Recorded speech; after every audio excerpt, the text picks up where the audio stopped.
नमस्कार, मैं Ravish Kumar. Supreme court में सुदर्शन टीवी के प्रसारण पर रोक के बहाने कई सवाल उठ गए हैं। ये वो सवाल हैं जो कोर्ट के भीतर कई मौकों पर और कोर्ट के बाहर लगातार उठते ही रहते हैं।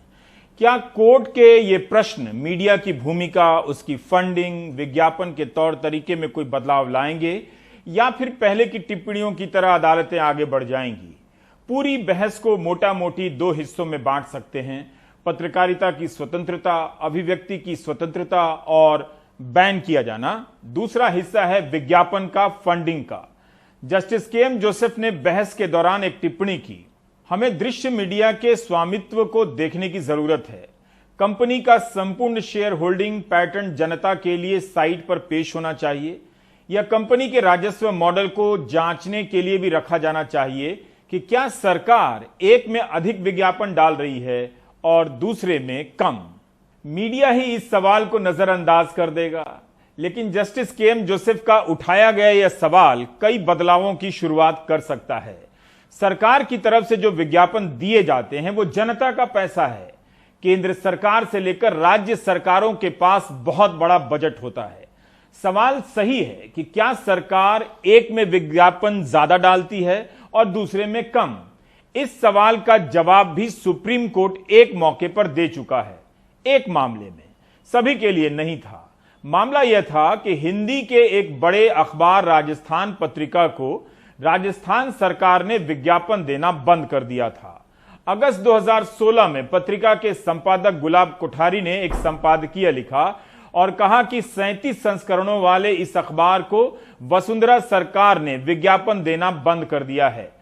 सरकार के खिलाफ खबर छापने के कारण मध्य प्रदेश और छत्तीसगढ़ की बीजेपी सरकारों ने भी विज्ञापन देना बंद कर दिया था। यह एक तरह से आपातकाल है। इस संपादकीय की काफी चर्चा हुई थी। उस समय यह मामला संसद में भी उठा और सुप्रीम कोर्ट में भी।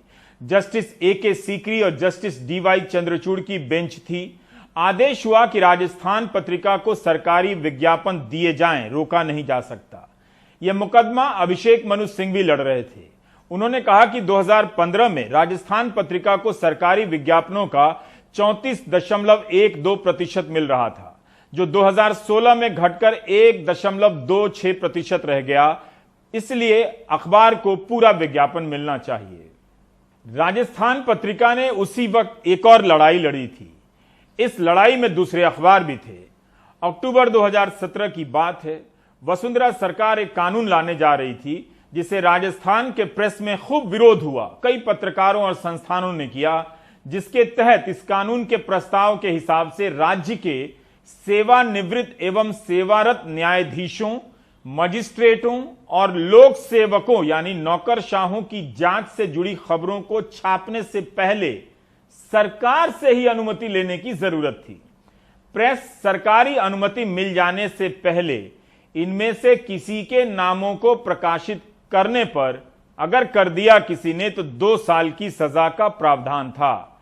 क्या इसे आपातकाल कहा जा सकता है? क्या इसका विरोध लोकतंत्र में यकीन रखने वाले प्रधानमंत्री ने किया था? चेक कीजिए, सर्च कीजिए। सिंपल क्वेश्चन है, आप भूल गए होंगे। उस वक्त भी गुलाब कोठारी ने एक संपादकीय लिखा था। शीर्षक था जब तक काला तब तक ताला, और इसमें लिखा था कि राजस्थान सरकार ने अपने काले कानून के साए से आपातकाल को भी पीछे छोड़ दिया है।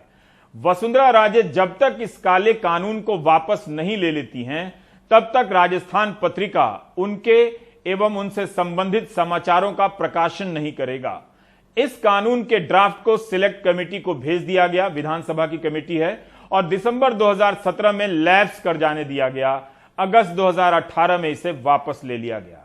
इन दो मामले में पत्रिका ने लड़ाई तो लड़ी। अब उसकी लड़ाई जारी है या नहीं है? संपादकीय में सरकार की नीतियों के खिलाफ उस तरह कलम चल रही है या नहीं चल रही है, मैं टिप्पणी नहीं करूंगा क्योंकि मैं पाठक नहीं हूं। वैसे यह सवाल सभी से पूछा जाना चाहिए, मगर पत्रिका ने बीजेपी सरकारों द्वारा विज्ञापन बंद किए जाने का मुखरता से विरोध किया था और अपने पाठकों को भी बताया था।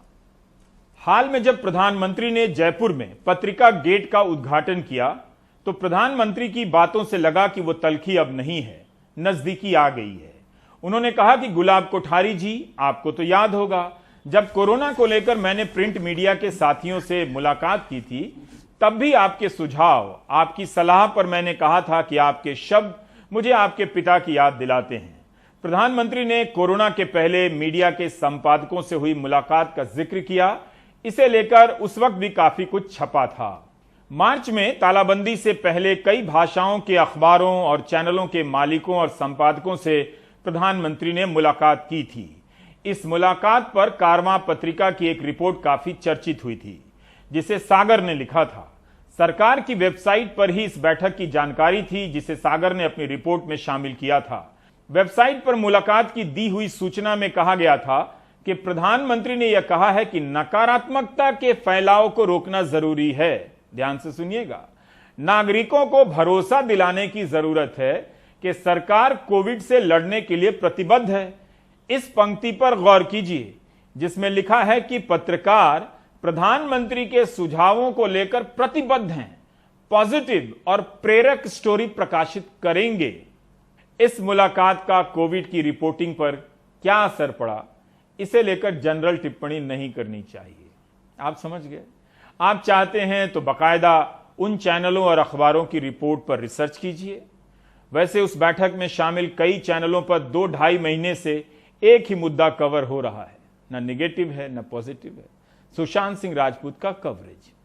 कई रिसर्च आ चुके हैं कि कई चैनलों पर कोरोना को लेकर बहस या तो शून्य है या ना के बराबर है।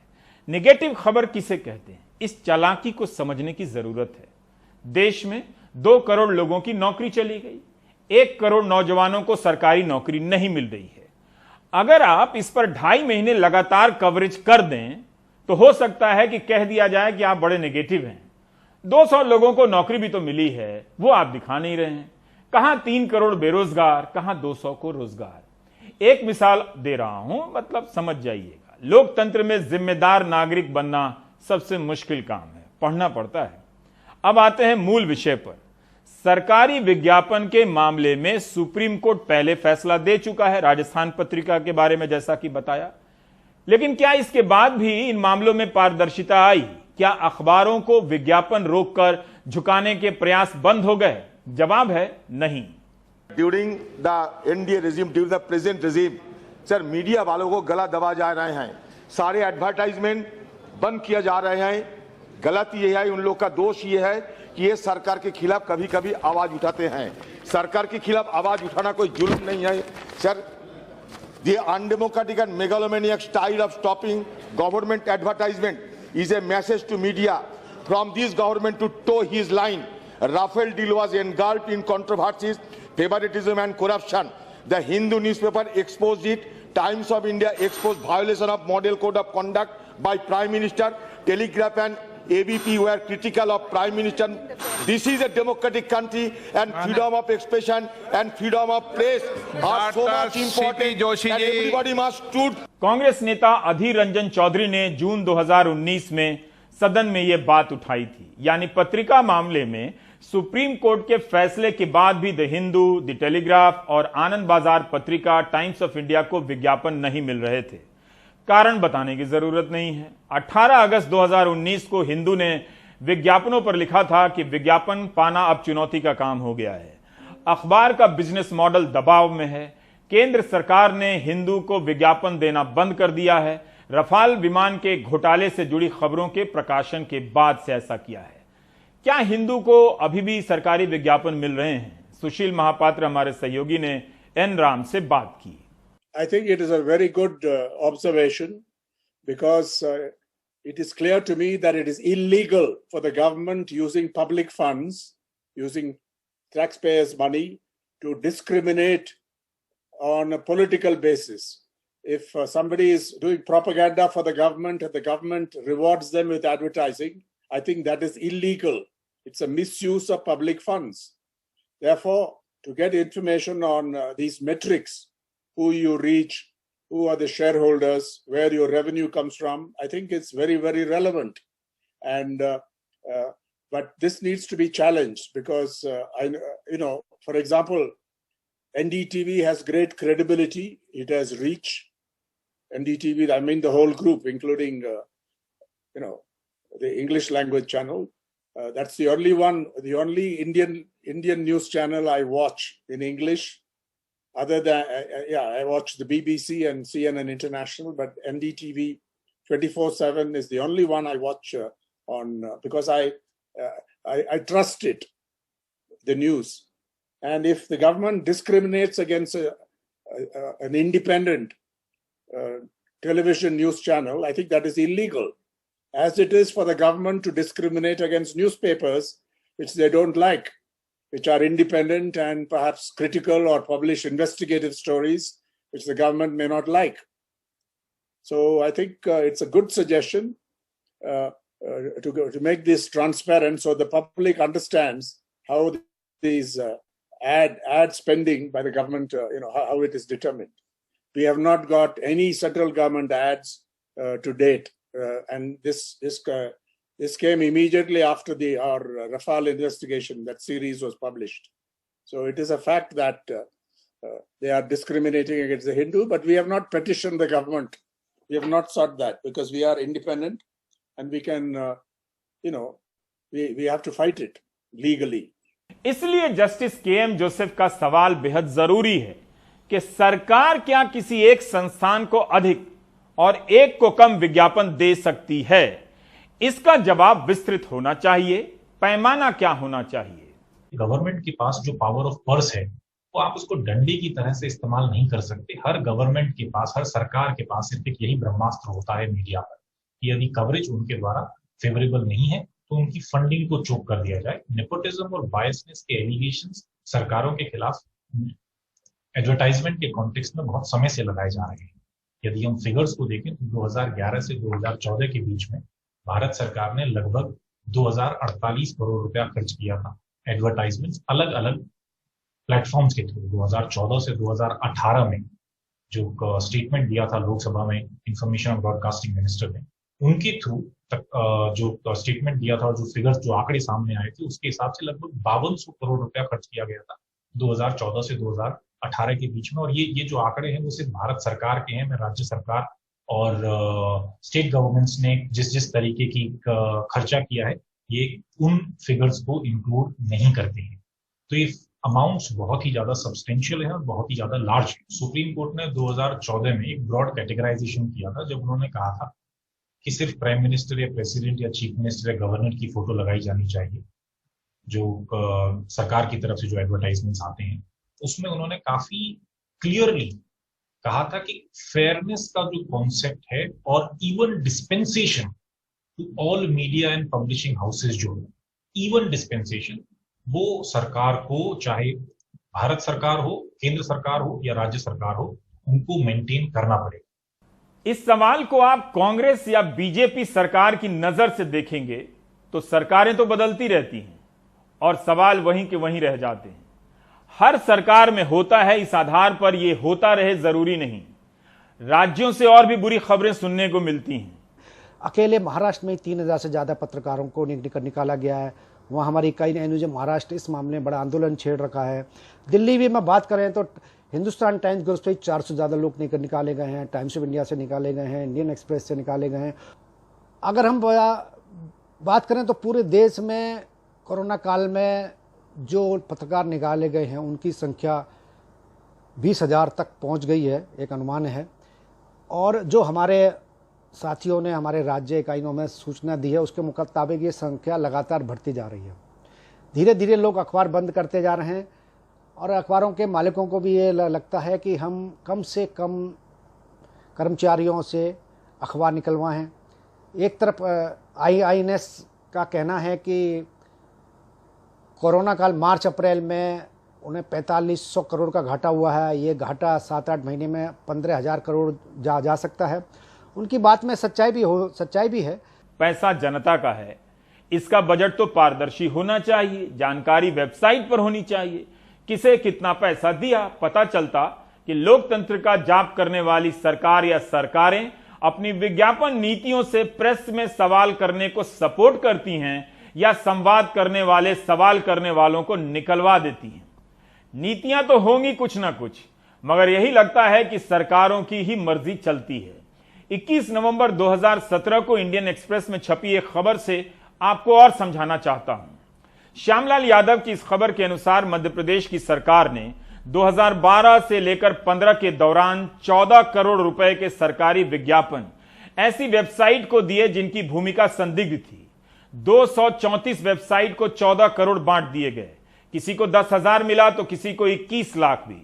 कांग्रेस के विधायक बाला बच्चन के पूछे गए सवाल के जवाब में सरकार ने ही यह बताया था। एक्सप्रेस ने यह भी पाया अपनी जांच में कि 26 वेबसाइट को 10 लाख और उससे अधिक की राशि विज्ञापन के तौर पर दी गई। इनमें से 18 वेबसाइट पत्रकार चला रहे थे या पत्रकारों के रिश्तेदार चला रहे थे। 81 वेबसाइट पत्रकारों के रिश्तेदार चला रहे थे जिन्हें 5 से 10 लाख रुपए का विज्ञापन दिया गया था। सवाल था कि सही वेबसाइट को विज्ञापन मिले, ना कि रिश्तेदारों के नाम पर चलने वाली वेबसाइट को। देखा जाए कि उनमें पत्रकारिता कितनी होती है, भजन कितना होता है, वही प्रभु का भजन। एक वेबसाइट थी जो पत्रकार की पत्नी जो टीचर थी वो चला रही थी। अब ताजा जानकारी नहीं है कि एक्सप्रेस की इस खबर के बाद मध्य प्रदेश में क्या हुआ। क्या वेबसाइट पर इस तरह की वेबसाइट को विज्ञापन मिलने बंद हो गए? क्या पैसे वसूले गए? वैसे नियम तो यह है कि सूचना जनसंपर्क विभाग, जिसे डीएवीपी भी कहते हैं, directorate of audio visual publication, इसका नया नाम बीओसी कर दिया गया है। इसका एक नियम है कि वो सांप्रदायिक उन्माद भड़काने वाले, हिंसा की बात करने वाले, भारत की संप्रभुता पर चोट करने वाले प्रकाशक को विज्ञापन नहीं देंगे। लेकिन क्या ऐसा हुआ? इसकी तथ्यात्मक जांच कैसे होगी? क्या उन अखबारों के विज्ञापन रोके गए जो एक मजहब को टारगेट करने के लिए झूठी खबरें छाप रहे थे? अनेक बार ऑल्ट न्यूज पर इनका रिकॉर्ड छपा है। अगस्त 2016 में इंग्लैंड में एक अभियान शुरू हुआ जो एथिकल एडवर्टाइजिंग पर काम करता है।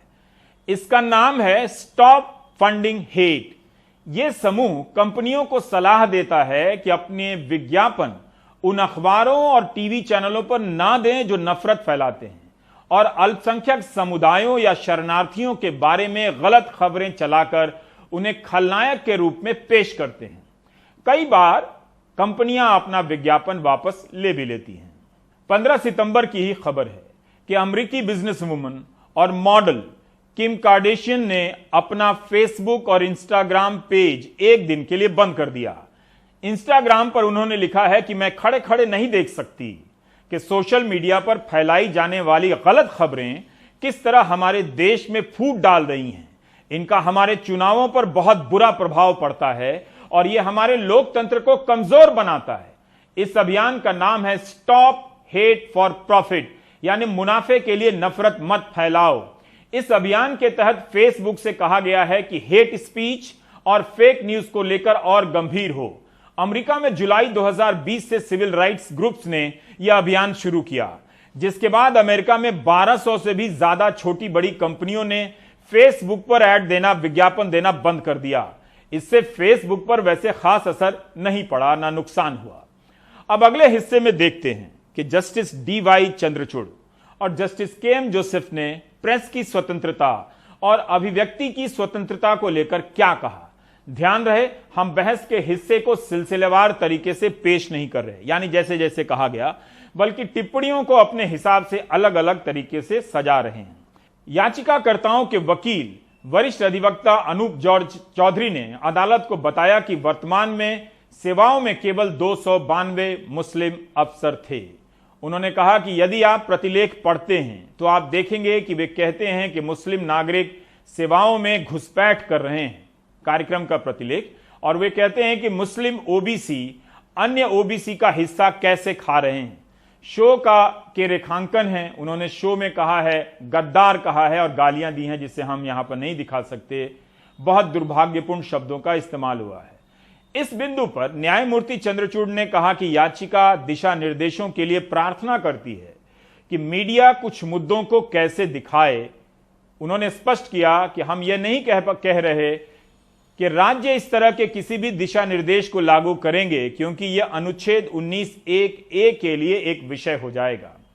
सुदर्शन टीवी की ओर से पेश वरिष्ठ अधिवक्ता श्याम दीवान ने जब जवाब देने के लिए कुछ समय मांगा तो न्यायमूर्ति चंद्रचूड़ ने कहा कि आपका मुवक्किल राष्ट्र के प्रति असंतोष पैदा कर रहा है और यह स्वीकार नहीं कर रहा है कि भारत विविध संस्कृति का एक महत्वपूर्ण बिंदु है। आपके मुवक्किल को सावधानी के साथ अपनी स्वतंत्रता का प्रयोग करने की आवश्यकता है।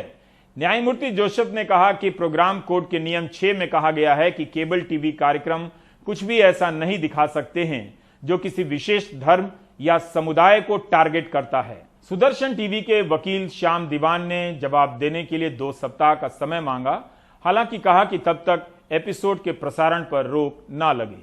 जस्टिस डीवाई चंद्रचूड़ ने कहा कि राष्ट्र के सर्वोच्च न्यायालय के रूप में हम आपको यह कहने की अनुमति नहीं दे सकते कि मुस्लिम नागरिक सेवाओं में, सिविल सर्विसेज में घुसपैठ कर रहे हैं। आप यह नहीं कह सकते कि पत्रकारों को यह करने की पूर्ण स्वतंत्रता है। यूपीएससी जिहाद नाम के इस कार्यक्रम को लेकर बहस हो रही है। सुदर्शन टीवी के कार्यक्रम यूपीएससी जिहाद के कुछ एपिसोड का प्रसारण हो चुका है, कुछ पर रोक लगी है। 17 सितंबर को सुनवाई है। इस बहस में पत्रकारिता की स्वतंत्रता को लेकर भी टिप्पणियां हुई, कुछ पेश करता हूं। जस्टिस जोसेफ ने कहा कि जब हम पत्रकारों की स्वतंत्रता के बारे में बात करते हैं तो यह निरपेक्ष नहीं है, वह अन्य नागरिकों की तरह ही स्वतंत्रता साझा करता है। अमेरिका में पत्रकारों की तरह यहां कोई अलग स्वतंत्रता नहीं है। हमें ऐसे पत्रकारों की जरूरत है जो अपनी बहस में निष्पक्ष हों। जस्टिस चंद्रचूड़ ने कहा कि देश के भीतर सबसे अच्छा उपाय सुझाएं जिससे हम अपने मंच पर बहस में मदद कर सकें और फिर मानकों पर पहुंच सकें, एक स्टैंडर्ड पर। अब एक एंकर विशेष समुदाय को टारगेट कर रहा है यह कहने के लिए कि हम एक लोकतंत्र हैं, हमें कुछ स्टैंडर्ड यानी मानक तय करने होंगे। जवाब में सॉलिसिटर जनरल तुषार मेहता कहते हैं कि पत्रकार की स्वतंत्रता सर्वोच्च है। जस्टिस जोसेफ के बयानों के 2 पहलू हैं। प्रेस को नियंत्रित करना किसी भी लोकतंत्र के लिए विनाशकारी होगा। जस्टिस जोसेफ की चिंता से पहले पत्रकारिता की स्वतंत्रता के सवाल को संबोधित किया जाना चाहिए। यहां बड़ी संख्या में वेब पोर्टल हैं जिनका स्वामित्व उनके दिखाए गए कार्यों से भिन्न है। अगर अदालत एक कार्यक्रम के एपिसोड से हेट स्पीच और एक समुदाय को टारगेट करने को लेकर चिंतित है तो फिर यह सवाल एक चैनल या एक एंकर तक सीमित नहीं होना चाहिए। तबलीगी जमात के कवरेज ने समाज को बांट दिया, खुलकर झूठी खबरें छपी। इन खबरों की चपेट में आकर कई लोग सांप्रदायिक हो गए। सब्जी बेचने वाले, बाल काटने वाले, अन्य काम करने वालों का मजहब पूछने लगे थे।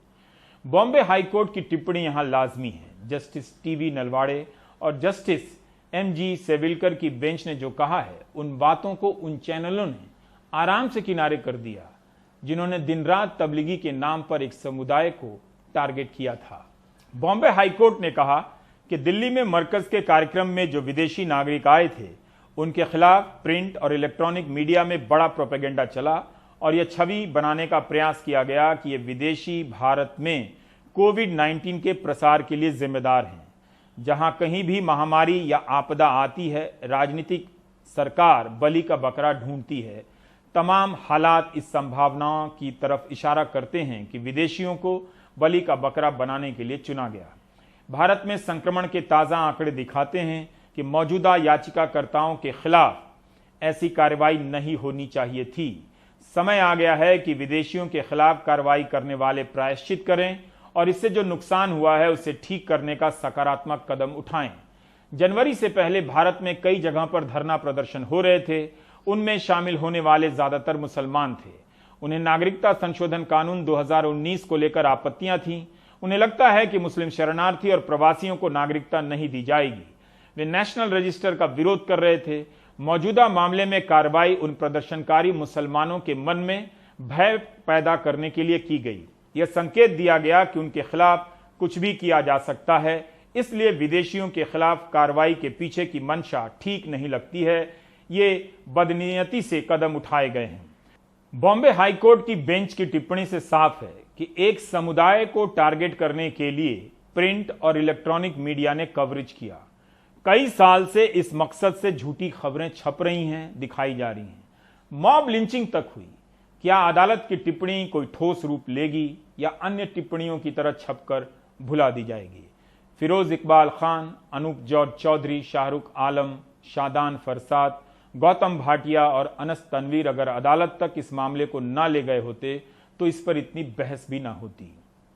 तो अब हम बात कर रहे हैं फैजान मुस्तफा से, संविधान विशेषज्ञ से। फैजान साहब, 2 चीजें हैं कि एंकर आक्रामक है, ललकार रहा है टाइप से, उसकी भाषा आपत्तिजनक हो सकती है, लेकिन अगर उसकी भाषा में घृणा है और सामने अभिव्यक्ति की स्वतंत्रता है, तो क्या इन दोनों में टकराव है? क्या हेट स्पीच को, जो घृणा फैलाने वाली बातें हैं, उसे अभिव्यक्ति की स्वतंत्रता के दायरे में रख सकते हैं? मैं ये सवाल इसलिए पूछ रहा हूं कि आज सुदर्शन टीवी के कुछ एपिसोड के प्रसारण पर रोक लगी है।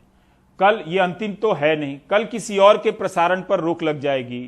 तब ये लोग कहेंगे कि तब आप बैन का समर्थन कर रहे थे, अब आप बैन का विरोध कर रहे थे। देखिए रवीश जी, मैं क्योंकि संविधान पढ़ाता हूं तो मेरे लिए जाहिर है कि फ्रीडम ऑफ स्पीच जो है, अभिव्यक्ति का अधिकार, वो सबसे सर्वोपरि है और जनतंत्र में उसकी बड़ी महत्ता है। और मैं हमेशा समझता हूं कि हेट स्पीच का जवाब भी जो है वो मोर स्पीच है, काउंटर स्पीच है। मोहब्बत के पैगाम को ज्यादा बढ़ाएं, वो अच्छा उसका सॉल्यूशन है।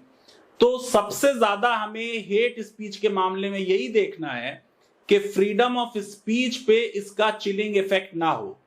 इसीलिए सुप्रीम कोर्ट में जब ये मामला गया था तो कोर्ट ने कहा हम फ्रीडम ऑफ स्पीच को नहीं रोकना चाहते, हम गाइडलाइंस नहीं बनाना चाहते।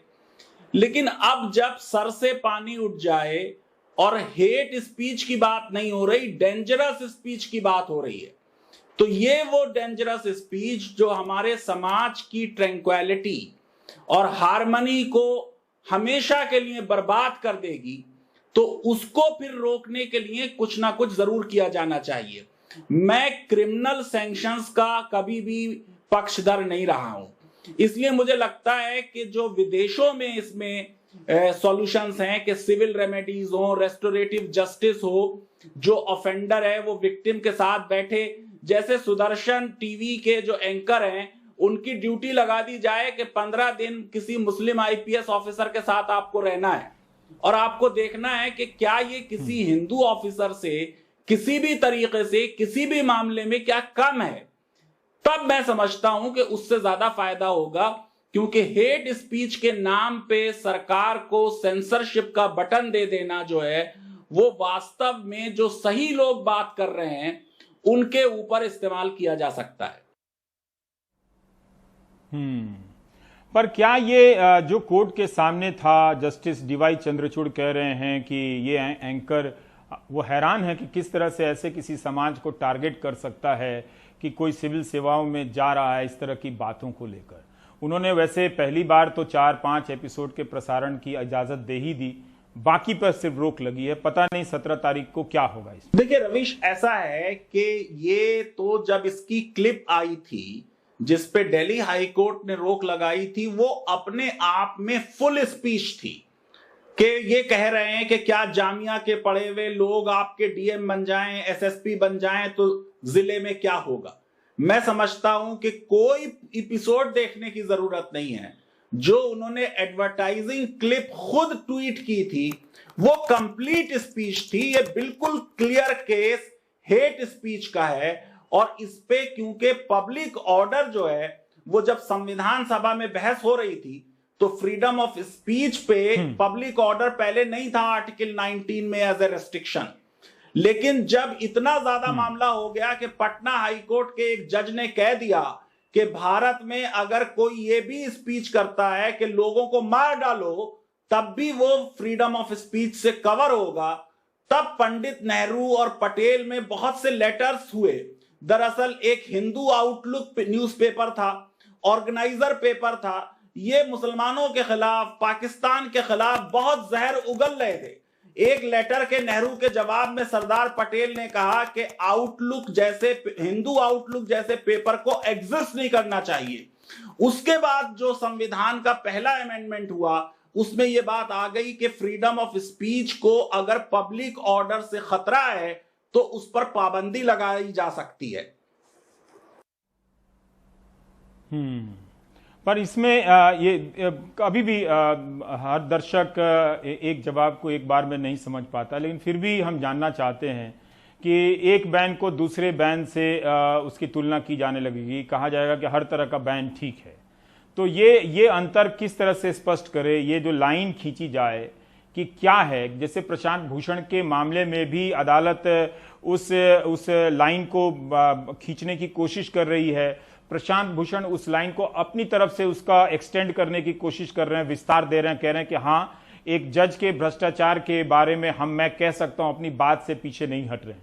सुंदर बहस थी अदालत और प्रशांत भूषण के वकील के बीच में भी एक दूसरे को समझने की, लेकिन हर बार तो ऐसा अवसर नहीं होता। देखिए रवीश, ऐसा है कि बैलेंस करना जो है वो संविधान में जो अधिकारों का जूरिस्प्रूडेंस है उसका सेंट्रल चीज है कि आपको सारे राइट्स हैं, कोई राइट एब्सोल्यूट नहीं है। जब आप फ्रीडम ऑफ स्पीच दे रहे हैं तो आप इंडिसेंसी नहीं करेंगे, इंसल्ट किसी की नहीं करेंगे, ह्यूमिलिएट किसी को नहीं करेंगे। आप जरा सा सोचिए कि इस हद तक मामला बढ़ गया कि पूना में एक नया इंजीनियर मोहसिन जो था उसको लोगों ने मार दिया और वो एक किसी जागरण से आ रहे थे और उसके बाद जब उनको जिसने मार दिया उसको जब जमानत दी तो जज ने यह लिख दिया कि विक्टिम का जो धर्म था उससे अभियुक्त प्रोवोक हो गया। आप ये सोचिए कि ये वो स्पीच है कि किसी के धर्म से, किसी की जाति से, किसी की भाषा से आपको समाज में नफरत फैल जाए, तब मैं ये समझता हूं कि ये फ्रीडम ऑफ स्पीच की जो बाउंड्री है, जो डेलिकेट बैलेंस है, उसको आपने वॉयलेट कर दिया। देखिए, फ्रीडम ऑफ स्पीच का मतलब है कि आप ऐसी बात बोलें कि जिससे लोगों को डिसीजन लेने में आसानी हो। डेमोक्रेसी जो है वो गवर्नमेंट बाय चॉइस है, तो आपको सरकार के क्या पॉलिसीज हैं, क्या क्या उसमें अच्छाइयां हैं, क्या क्या उसमें बुराइयां हैं, अपोजिशन में क्या क्या बुराइयां हैं, ये सब बोलना है आपको। लेकिन आप गाली गलौज पे उतर आए और देखिए कितनी अच्छी बात कही है सुप्रीम कोर्ट में जस्टिस चंद्रचूड़ ने कि मुसलमानों के बारे में जो कहा सुदर्शन टीवी ने उसे छोड़िए। यूनियन पब्लिक सर्विस कमीशन, उसकी साख पे प्रश्न चिन्ह है। आप सोचिए कि इलेक्शन कमीशन तो हमारा ऑलरेडी उस पे प्रश्न चिन्ह लग गए, कंप्रोमाइज हो गया। सीएजी पे प्रश्न चिन्ह लग रहे हैं। सुप्रीम कोर्ट के बारे में लोग अलग अलग आर्टिकल लिख रहे हैं कि ये it has become more executive minded than executive.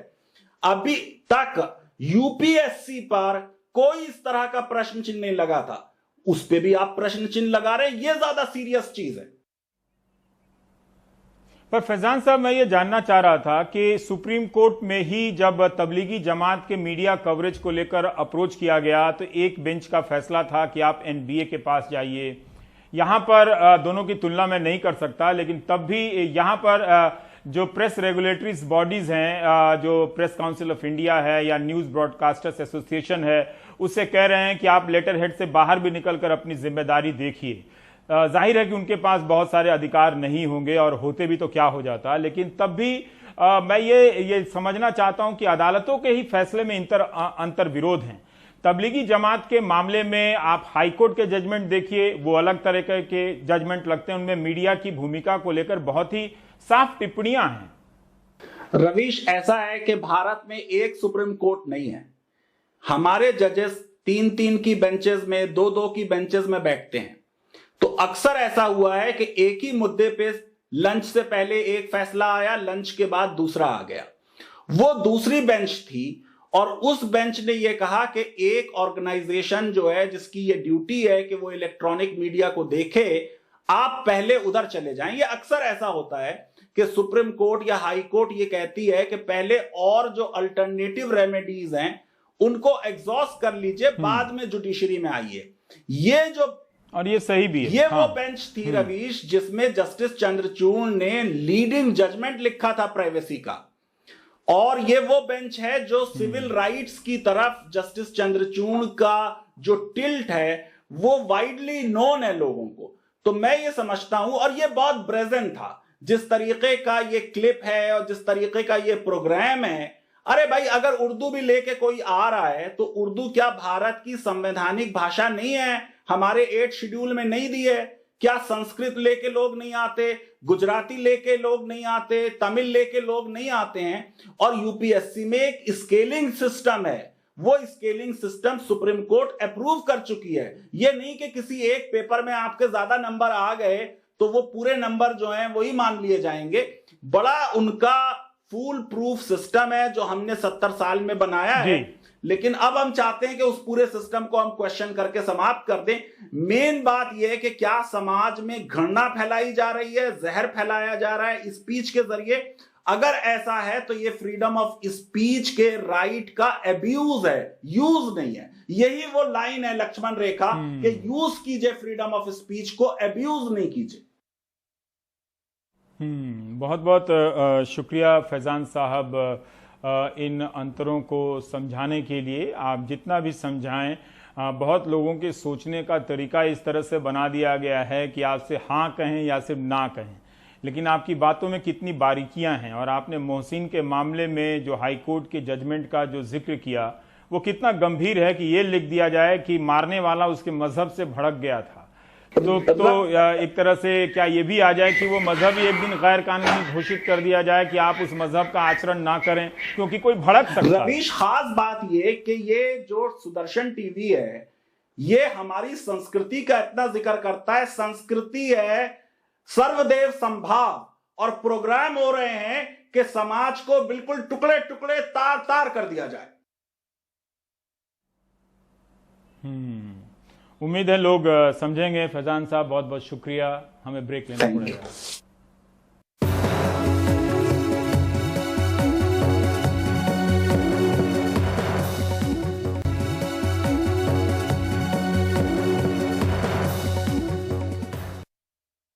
Delhi police की स्पेशल सेल ने दिल्ली दंगों की साजिश की चार्जशीट पेश कर दी है। 17,500 पन्नों की इस चार्जशीट में 15 आरोपियों के नाम हैं। कहा गया है कि अभी जांच जारी है, बाद में पूरक चार्जशीट दायर की जाएगी। इनमें से एक सफूरा जरगर जमानत पर बाहर हैं। सबूत के तौर पर तकनीकी साक्ष्य हैं, फोन पर बातचीत के डिटेल हैं, व्हाट्सएप चैट वगैरह हैं। पुलिस ने कहा है कि यूएपीए लगाने के लिए सरकार से अनुमति मिली थी। इन आरोपियों में से एक हैं खालिद सैफी, जो कई महीने से दंगों की साजिश के आरोप में जेल में हैं। एफआईआर 59 में यूएपीए की धारा के तहत बंद किए गए हैं। उनकी पत्नी और वकीलों ने दिल्ली पुलिस पर शारीरिक उत्पीड़न का आरोप लगाया है। सिम्बायोसिस कॉलेज पुणे से पढ़े सैफी ने आम आदमी पार्टी के लिए प्रचार का काम किया था और बाद में यूनाइटेड अगेंस्ट हेट नाम के ग्रुप से जुड़ गए। यूनाइटेड अगेंस्ट हेट ग्रुप का गठन 2017 में मॉब लिंचिंग के खिलाफ हुए not in my name protest के दौरान हुआ था। इस ग्रुप ने सांप्रदायिक हिंसा के खिलाफ काम किया है। सैफी को 3 में से एक केस में 11 सितंबर को जमानत मिल गई है। वे फरवरी से जेल में हैं। नरगिस जी, आपके जो हस्बैंड हैं वो जेल में हैं और उन पर आरोप है कि उन्होंने दंगों में साजिश की और ये दंगे गढ़े जिसमें 54 लोगों से ज़्यादा लोगों की मौत हुई और बड़े सुनियोजित तरीके से उन्होंने इस पूरी साजिश को अंजाम दिया। आपका क्या कहना है उस पर? जब से वो इस सोशल वर्क में आए हैं तब से लेके आज तक का उनका ये रिकॉर्ड है कि उन्होंने कभी किसी के बारे में बुरा करना तो बहुत दूर की बात होती है, कभी बुरा सोचा भी नहीं है। जितने भी लोग हुए हैं, चाहे वो सुबोध कुमार हैं या कितने भी मॉब लिंचिंग वगैरह हुई हैं, उन सब के लिए उन्होंने उनसे जितना हो सकता था उन्होंने अपने तरीके से आवाज़ उठाई। फेसबुक से सोशल मीडिया से लेके ज़मीनी स्तर पे भी उन्होंने आवाज़ उठाई है। शायद उसी चीज़ का खामियाजा उनको भुगतना पड़ रहा है। आपको लग रहा है ये बदले की भावना के तहत कार्रवाई की जाए? जी बिल्कुल, ये सिर्फ सीए एनआरसी के जो विरोध में खड़े हुए थे लोग, उन लोगों को फंसाने के लिए ये सब करा जा रहा है। आपके हस्बैंड पर यह भी आरोप है कि फंड उन्होंने जो दंगों के लिए पैसे भी जो है उन्होंने अरेंज किए ताकि जो गोला बारूद, जो पिस्टल, रिवॉल्वर, पत्थर, पेट्रोल बम इकट्ठा किए गए, उन्होंने वो भी फंड किया। ये भी उन पर आरोप है, दिल्ली पुलिस ने लगाया है। ये सब झूठ है, सरासर गलत इल्ज़ाम लगाए उन लोगों ने। वो तो अभी इल्ज़ाम लगाए हैं ना, उनको वो प्रूफ भी तो करना होगा ना। हमारी सिंगल फैमिली है, मैं हूँ, मेरे 3 बच्चे हैं और मेरे हस्बैंड जो कि अंदर हैं 7 महीने से। तो हम लोगों के लिए कितना मुश्किल होगा। उसके ऊपर ये लोग झूठा मीडिया ट्रायल चलाते हैं, वो भी बहुत ज़्यादा तकलीफ़ बहुत ज़्यादा तकलीफ़ देता है। छोटे छोटे बच्चे हैं, उनके ऊपर इतना असर पड़ रहा है उन सब चीज़ों का कि जो इंसान मतलब घर में भी ऊंची आवाज़ में बात नहीं करते, हमसे कभी नहीं कभी कुछ किसी भी तरीके का कोई उन्होंने बात करी, उस इंसान को इस तरीके से फंसाया जा रहा है। मुश्किल सवाल है। और चूंकि अब आप कोर्ट में लड़ाई लड़ रही हैं, दिल्ली पुलिस आतंकी कह रही है खालिद को। जब आप ये सुनती हैं तो क्या महसूस होता है, कितनी तकलीफ होती है क्योंकि हमने देखा है खालिद को प्रोटेस्ट में भी भारत का झंडा लिए उनको देखा हमने कई बार। इसके बारे में मैं आपको क्या बताऊं, बस तकलीफ़ बहुत होती है। वो हमेशा अपने देश के बारे में, यहाँ के लोगों के बारे में, हर चीज़ मतलब उनकी यही रहता है कि जितना मुझसे हो सकता है मैं अपने देश के काम आऊँ, अपने लोगों के काम आऊँ। उन्होंने हर वक्त इस चीज़ की कोशिश करी है। इसी वजह से वो इस UH के ज्वाइन करा था ताकि अपने लोगों के लिए ज़मीनी स्तर पे काम कर सकें, पर इस तरीके से फंसा दिया जाएगा ये नहीं पता था। और इस चीज़ का खामियाजा आप लोगों को पता ही है कि उनको जब जगतपुरी खुरेजी प्रोटेस्ट में उनको अरेस्ट करा था तो उनको बेइंतहा टॉर्चर करा गया। हर्ष मंडल ने कहा है कि हम अहिंसा के साथ में लड़ाई लड़ेंगे। आपका क्या कहना है उस बारे में? यही हमारा भी कहना है कि हम अहिंसा के साथ और देश के कानून के साथ पूरे तरीके से सपोर्ट करके और इस कानूनी लड़ाई को पूरे तरीके से लड़ेंगे। कानून से आपको उम्मीद है कि कोर्ट से आपको इंसाफ मिलेगा? जी बिल्कुल उम्मीद है, इंसाफ मिलेगा।